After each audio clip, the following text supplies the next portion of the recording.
Yeah, the truth is there's a danger you cannot focus enough, or you cannot go deeply into something enough. If you like, we have a choice when it comes to our talents between how broadly or how deeply we use them.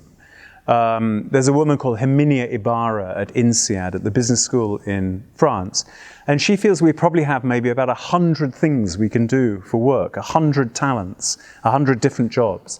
And if we're lucky, through our lives, we may do, 4 or 5 of them maximum. And what's happened to the other 95? Now, the more we want to go into those 100, the broader we have to go, the less we can go deep. And there are certain jobs where you need to go really, really deep. Probably medical surgery is one of those. It's lots and lots and lots of training, and you have to go deeper and deeper and deeper. You cannot be trivial about it. But actually, most of us could choose to go quite shallow and broad. Now, we're sacrificing one thing, we're sacrificing the depth to get the breadth, if you like, but all life is about sacrifice. We always have to say, if I want something here, what do I need to say goodbye to here? And this is something we humans are really bad at doing.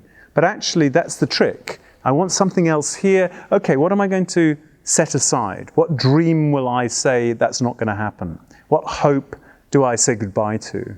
What aspiration do I decide not to aspire towards anymore? That opens up the space then for this thing to grow here. And that seems to be a good technique, I think. We can all do lots of things. How can you go from clearing the dishes after your meal to turning on the television to playing some music to having drinks with friends? These are completely different activities. And yet we all manage to do them every single day. We can do lots of activities as a human being. That's one of the great things about being a human being.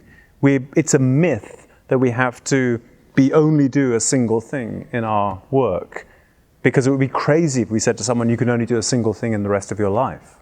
What's the difference then? Just one gives us money and the other doesn't. I think just embrace the variety of the world, be curious about it, be interested in new things, understand when it's not for you and throw it away. If it's interesting, you explore it a bit further, see if that takes you somewhere. It's like an adventure.